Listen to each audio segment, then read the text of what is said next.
untuk sekedar sharing atau berbagi bersama kami Majelis Tafsir Zanjabil yang ada di Brunei Darussalam.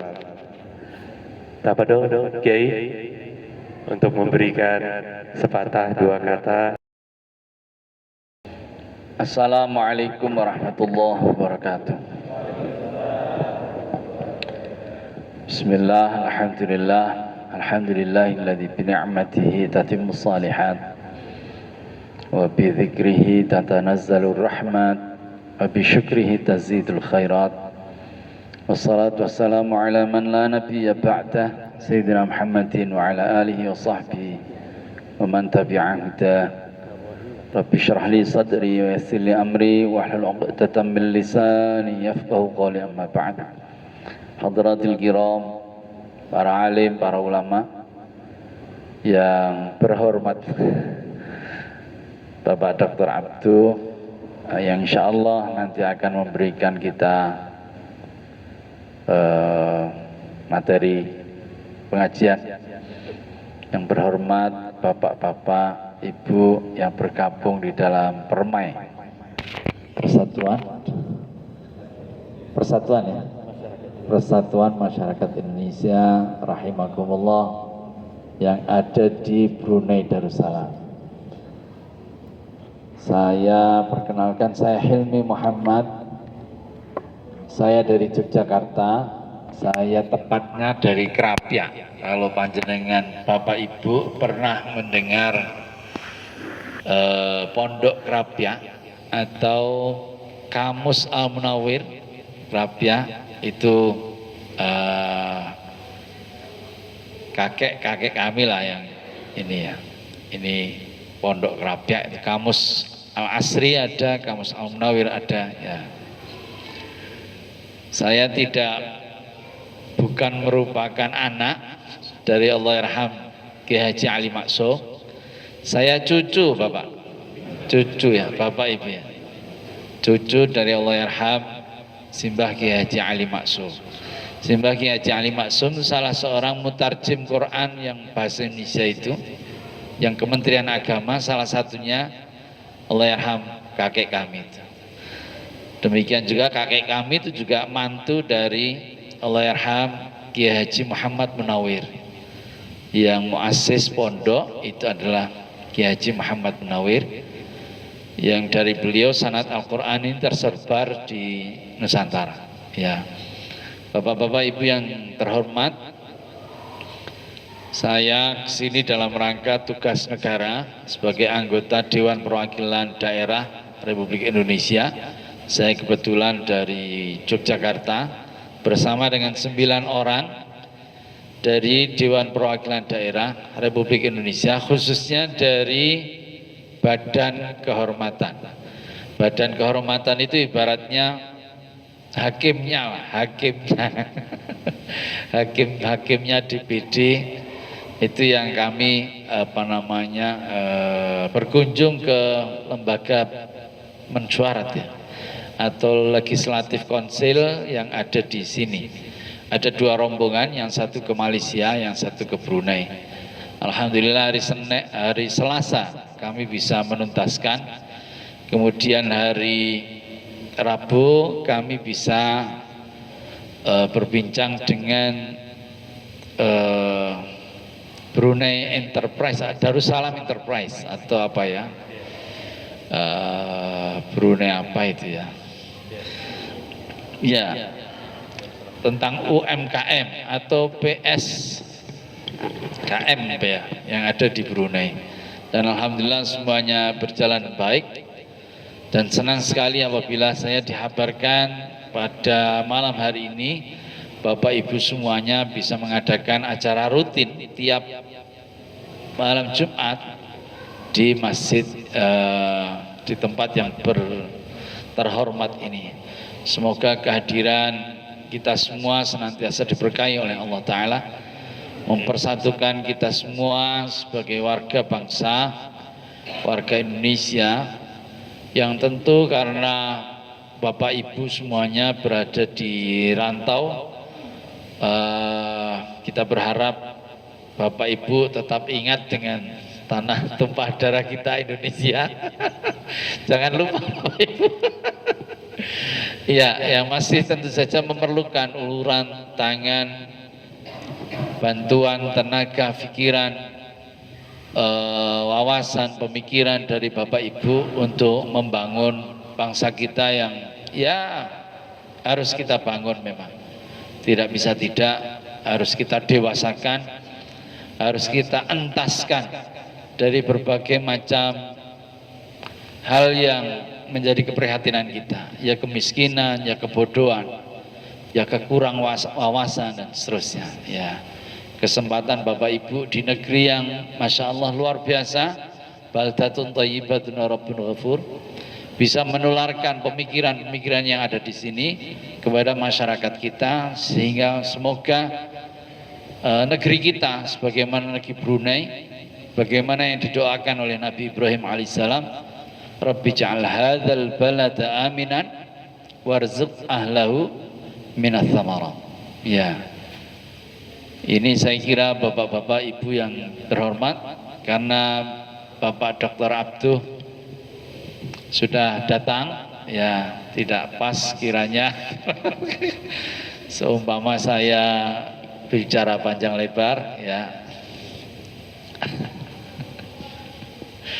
Ya. Karena Pak Abduh minta sedikit, ya saya sedikit ya. Bapak-bapak Ibu yang kami hormati, ada seorang ulama besar dari Mesir yang bernama Syekh Mutawalli Asy-Sya'rawi. Pernah dengar Bapak Ibu? Pengarang kitab tafsir Asy-Sya'rawi. Beliau menyusun kitab yang namanya kitab Allahumma shalli. Jadi kitab Muhammad Rasulullah atau apa judulnya. Beliau mengkaji sisi berbagai macam kehidupan, berbagai macam sejarah, berbagai macam lintas kehidupan Kanjeng Nabi Baginda Rasul Shallallahu Alaihi Wasallam. Khulasahnya, ringkasannya, Syekh Mutawalli Asy-Sya'rawi mencatat ada 3 hal yang tidak pernah dilakukan oleh Baginda Nabi Muhammad Sallallahu Alaihi Wasallam. Ada 3 hal yang sama sekali tidak dilakukan oleh Baginda. Yang pertama, Baginda Nabi tidak pernah melakukan apa yang disebut dengan riya. Baginda Nabi tidak pernah hidupnya itu melakukan segala sesuatu dengan cara pamer, riya, melakukan segala sesuatu tidak karena Allah. Artinya apa? Kanjeng Nabi Muhammad SAW melakukan segala sesuatu secara ikhlas, mukhlisina lahud din, itu senantiasa. Artinya apapun yang dilakukan oleh Kanjeng Nabi senantiasa berdasar tuntunan Allah, ya, tidak pernah keluar dari apa yang menjadi perintah Allah. Ini Kanjeng Nabi, apapun itu. Jadi tidak ada Nabi memberikan panduan, memberikan arahan yang tidak sesuai dengan apa yang menjadi tuntunan Allah. Itu yang pertama. Yang kedua, Baginda Nabi tidak pernah apa yang kita sebut dengan al-iktsar. Al-iktsar itu apa? Al-iktsar itu tidak pernah berlebih-lebihan di dalam apapun. Itu Nabi. Kesimpulan Syekh Mutawalli Asy-Sya'rawi yang kedua tentang sosok Nabi, Nabi itu tidak pernah iktsar. Apa itu? Berlebih-lebihan dalam hal apapun. Di dalam hal bersedekah, di dalam hal makan minum, di dalam hal apa saja, itu Nabi tidak pernah berlebih-lebihan. Ini saya kira yang hari ini menjadi catatan penting kita.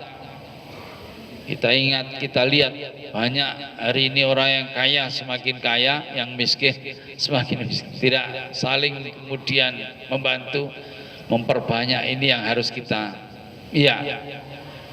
kita harus evaluasi. Ini Nabi sendiri tidak pernah apa yang dilakukan iktsar dalam hal apa saja. Yang ketiga, Baginda Nabi Muhammad Sallallahu Alaihi Wasallam tidak pernah melakukan hal-hal yang tidak penting. Tarku ma la ya'ni. Kanjeng Nabi tidak pernah melakukan hal-hal yang tidak bermanfaat. Artinya apa? Segala hal yang dilakukan oleh Nabi senantiasa bermanfaat, senantiasa penting, senantiasa memberikan dampak yang luas bagi masyarakat banyak. Itulah Kanjeng Nabi.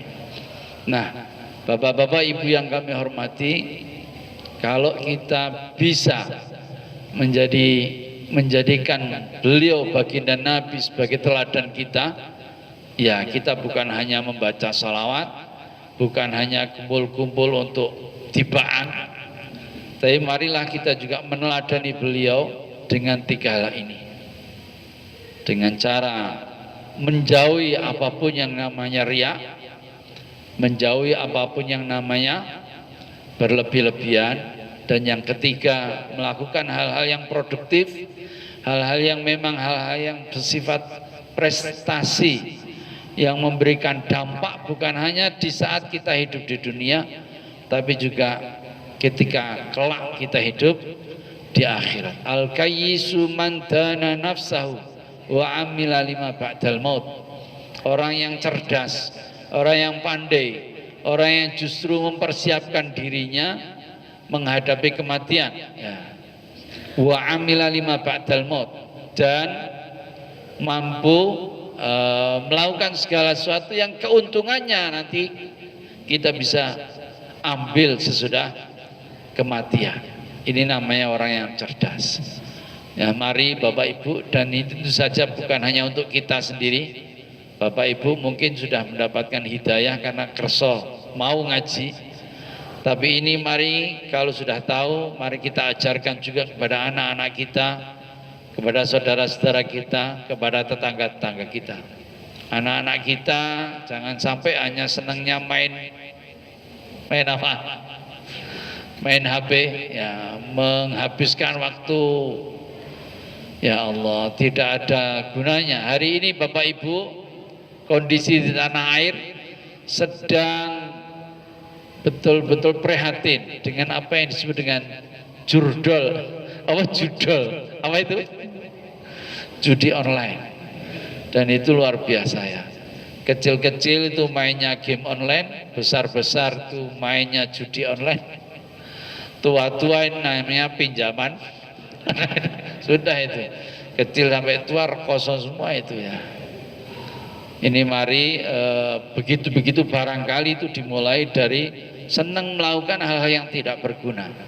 Saya bersyukur kita bisa bertemu di sini melakukan hal-hal yang baik, ya. Semoga ini bisa betul-betul terus berlangsung, lestari dan berkembang. Amin ya rabbal alamin.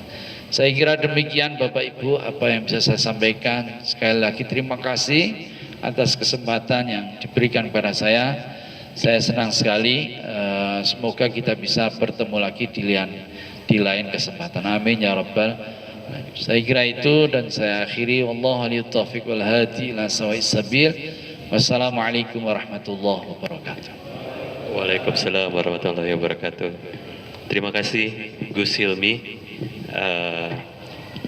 Sebagai informasi, beliau juga aktif sebagai salah satu anggota Komisi Fatwa Majelis Ulama Indonesia. Jadi fatwa-fatwa Majelis Ulama Indonesia salah satunya adalah beliau, komisinya. Dan juga beliau adalah Khatib Syuriah, pengurus besar Nahdlatul Ulama. Itu sedikit jabatan beliau di samping jabatan-jabatan yang lainnya. Kami ucapkan terima kasih untuk Gus Hilmi atas waktunya, dan insya Allah kita bisa bertemu kembali dalam lain kesempatan. Dan untuk itu kami kembalikan acara kepada moderator dan juga kepada Ustadz kita. Wabillahi taufiq wal hidayah. Wassalamualaikum warahmatullahi wabarakatuh. Waalaikumsalam warahmatullahi wabarakatuh.